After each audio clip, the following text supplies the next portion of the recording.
ಮತ್ತೊಂದು ಕಡೆ ಕಲಬುರಗಿ ಭಾಗದಲ್ಲೂ ಕೂಡ ಅಷ್ಟೇ ಎಲ್ಲೆಲ್ಲಿ ಭೀಮಾ ನದಿ ಹರಿತಾ ಇದೆ ಆ ಭೀಮಾ ನದಿ ಅಕ್ಕಪಕ್ಕದ ಈ ಜನವಸತಿ ಪ್ರದೇಶಗಳು ಇದೆಲ್ಲ ಬಹಳ ಮುಳುಗಡೆಗೆ ಒಳಗಾಗ್ತಾ ಇದೆ. ಜೇವರ್ಗಿ ತಾಲೂಕಿನ ಹರವಾಳ ಗ್ರಾಮದಲ್ಲಿ ಜಲ ತಾಂಡವನೇ ಉಂಟಾಗಿದೆ. ನೆರೆ ಹೊಡೆತಕ್ಕೆ ಮನೆ ಮೇಲ್ಛಾವಣಿ ಮೇಲೆ ನಿಂತು ಬಿಟ್ಟಿದ್ದಾರೆ ಜನ. ಭೀಮಾ ನದಿಯ ಕಡುಕೋಪಕ್ಕೆ ಮನೆಯಲ್ಲಿದ್ದ ವಸ್ತುಗಳೆಲ್ಲ ನಾಶ ಆಗಿ ಹೋಗ್ಬಿಟ್ಟಿದೆ. ಭೀಮಾ ನದಿ ಅಪಾಯದ ಮಟ್ಟ ಮೀರಿ ಹರಿತಾ ಇದೆ.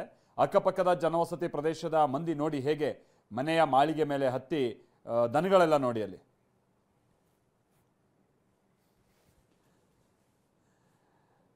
ದನಕರುಗಳು ಕೂಡ ಎಲ್ಲ ಬಿಟ್ಟೋಡ್ಬಿಟ್ಟಿದ್ದಾರೆ ಕೊಟ್ಟಿಗೆಯಿಂದ. ಸೊ ಅವು ಕೂಡ ಈಗ ಸುರಕ್ಷಿತ ಸ್ಥಳಕ್ಕೆ ಅವುಗಳನ್ನು ಕೂಡ ಕರ್ಕೊಂಡೋಗ್ಬಿಟ್ಟಿದ್ದಾರೆ. ಜನ ಕೂಡ ಇದೀಗ ಸ್ಥಳಾಂತರ ಆಗ್ತಾ ಇರುವಂಥದ್ದನ್ನ ನೋಡ್ತಾ ಇದ್ದೀವಿ. ಆಮೇಲೆ ಈಗನೇ ಇಷ್ಟು ನೀರಿನ ಮಟ್ಟ ಇದೆ. ಇನ್ನೂ ಏನಾದರೂ ಮೇಲ್ಭಾಗದಲ್ಲಿ ಮಳೆ ಹೆಚ್ಚಾಗ್ಬಿಟ್ರೆ, ನೀರಿನ ಮಟ್ಟ ಹೆಚ್ಚಾಗ್ಬಿಟ್ರೆ ಆ ನಂತರದಲ್ಲಿ ಬಚಾವಾಗೋದು ಬಹಳ ಕಷ್ಟ. ಹೀಗಾಗಿನೇ ಊರು ತೊರಿತಾ ಇರೋ ಮಂದಿಯನ್ನ ಕೂಡ ನಾವು ನೋಡ್ಬೋದಾಗಿದೆ. ಕಾಳಜಿ ಕೇಂದ್ರವನ್ನ ಕೂಡ ತೆರೆಯಲಾಗಿದೆ. ಬಟ್ ಅಲ್ಲೂ ಕೂಡ ಅವ್ಯವಸ್ಥೆ. ಕಾಳಜಿ ಕೇಂದ್ರದಲ್ಲಿ ಈಗ 3 ಹೊತ್ತು ಊಟ ಕೊಡಬೇಕು. ಬೆಳಗ್ಗೆ ತಿಂಡಿ, ಮಧ್ಯಾಹ್ನ ಊಟ, ರಾತ್ರಿ ಊಟ ಅಂತಾದ್ರು ಅಟ್ಲೀಸ್ಟ್ ಒಂದೇ ಹೊತ್ತು ಊಟ ಕೊಡ್ತೀಯಾರಂತೆ. ಅದು ಕೂಡ ಈಗ ನೆರೆ ಸಂತ್ರಸ್ತರು ತಮ್ಮ ಗೋಳನ್ನ ವ್ಯಕ್ತಪಡಿಸ್ತಿದ್ದಾರೆ. ಅಲ್ಲೋಗಿ ಗೋಳಾಡೋಕ್ಕಿಂತ ಇಲ್ಲೇ ಎಲ್ಲೋ ಬಚಾವ್ ಬಿಡೋಣ ಅಂತ ಹೇಳ್ಕೊಂಡು ಮನೇಲೇ ಉಳ್ಕೊಂಡವರು ಕೂಡ ಭಾಳ ಮಂದಿ. ಜೇವರ್ಗಿಲಿ ಮೊನ್ನೆನೂ ಕೂಡ ಭಾಳ ಮಳೆ ಆಗಿತ್ತು. ಈಗಲೂ ಕೂಡ ಭೀಮಾ ನದಿ ಉಕ್ಕರಿತಾ ಇರುವಂಥ ಕಾರಣಕ್ಕಾಗಿ ಹಿಂಗೆ ಸಮಸ್ಯೆ ಆಗ್ತಾ ಇದೆ. ದತ್ತಾತ್ರೇಯ ಪಾಟೀಲ್ ನಮ್ಗೆ ಇದಕ್ಕೆ ಸಂಬಂಧಪಟ್ಟಂಗೆ ಒಂದು ವರದಿ ಕೊಟ್ಟಿದ್ದಾರೆ, ಬನ್ನಿ ನೋಡ್ಕೊಂಬೋಣ.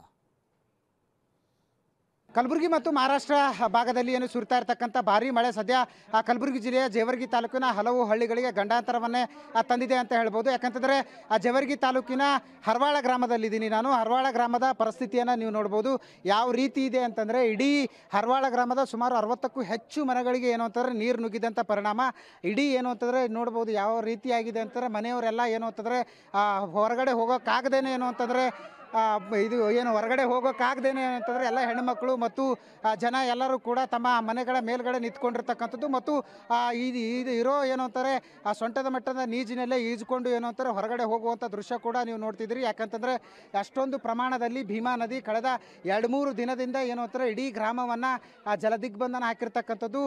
ನನ್ನ ಬಲಗಡೆ ಭಾಗದಲ್ಲೂ ಕೂಡ ಸಾಕಷ್ಟು ಮನೆಗಳು ಮುಳುಗಡೆ ಆಗಿರ್ತಕ್ಕಂಥ ಹಿನ್ನೆಲೆಯಲ್ಲಿ ಸಾಕಷ್ಟು ಜನ ಏನು ಅಂತಾರೆ ಸೊಂಟದ ಮಟ್ಟದ ನೀರಿನಲ್ಲೇ ಏನು ಅಂತಂದರೆ ತಮ್ಮ ಅಳಿದುಳಿದ ವಸ್ತುಗಳನ್ನು ತೆಗೆದುಕೊಂಡು ಕಾಳಜಿ ಕೇಂದ್ರಗಳಿಗೆ ಹೋಗ್ತಿದ್ದಾರೆ.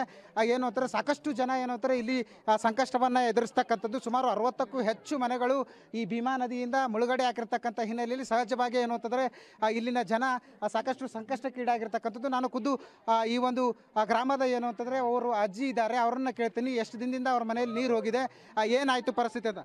ಅಮ್ಮ, ಯಾವಾಗ ನೀರು ಬಂತು, ಏನೇನು ಹೋಗಿದೆ ನಿಮ್ಮ ಮನೆಯಂದು?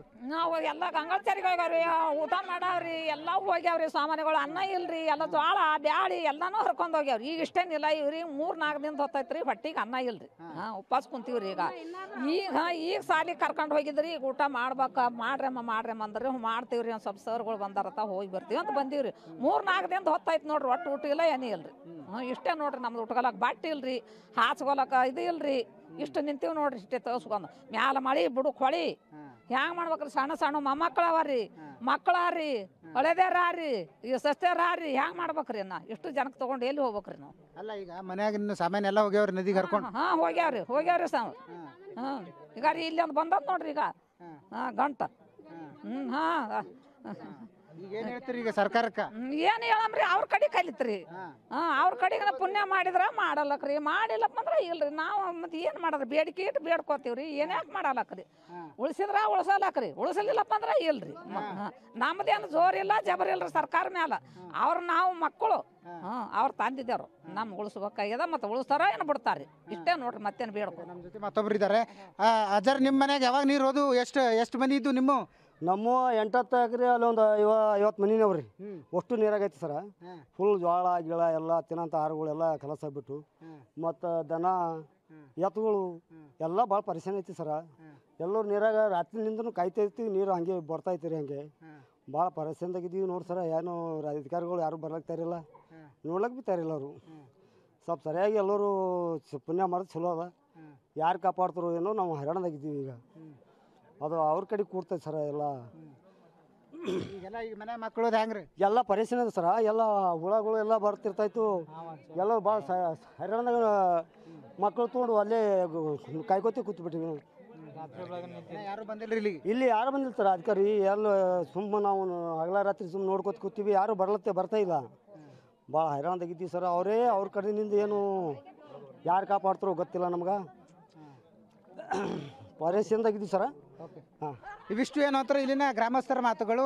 ಸಾಕಷ್ಟು ಏನು ಅಂತಾರೆ ಸುಮಾರು 60ಕ್ಕೂ ಹೆಚ್ಚುಗಳು ಗ್ರಾಮದಲ್ಲಿ ಮುಳುಗಡೆ ಆಗಿರ್ತಕ್ಕಂಥದ್ದು. ಹೀಗಾಗಿ ಇಲ್ಲಿವರೆಗೂ ಕೂಡ ಯಾವ ಅಧಿಕಾರಿಗಳು ಕೂಡ ಏನು ನಮ್ಮ ಹತ್ತಿರ ಬಂದಿಲ್ಲ. ಮತ್ತು ನಮ್ಮ ಏನು ಸಂಕಷ್ಟ ಏನಿದೆ ನಿನ್ನೆ ರಾತ್ರಿಯಿಂದನೂ ಕೂಡ ನಾವು ಏನು ಸಾಕಷ್ಟು ಸಂಕಷ್ಟವನ್ನು ಅನುಭವಿಸ್ತಿದ್ವಿ. ಮತ್ತು ಸಾಕಷ್ಟು ಮನೆಯಲ್ಲಿರ್ತಕ್ಕಂಥ ದವಸ ಧಾನ್ಯಗಳು ಕೂಡ ಏನು ಅಂತಂದರೆ ಭೀಮಾ ನದಿಗೆ ಕೊಚ್ಕೊಂಡು ಹೋಗಿದೆ ಅನ್ನುವಂಥ ಒಂದು ಮಾತನ್ನು ಸದ್ಯ ಗ್ರಾಮಸ್ಥರು ಹೇಳ್ತಾ ಇರ್ತಕ್ಕಂಥದ್ದು. ಕ್ಯಾಮ್ರಾ ಪರ್ಸನ್ ವಿಜಯ್ ಜೊತೆ ದತ್ತಾತ್ರೇಯ ಪಾಟೀಲ್, TV9 ಕಲಬುರಗಿ.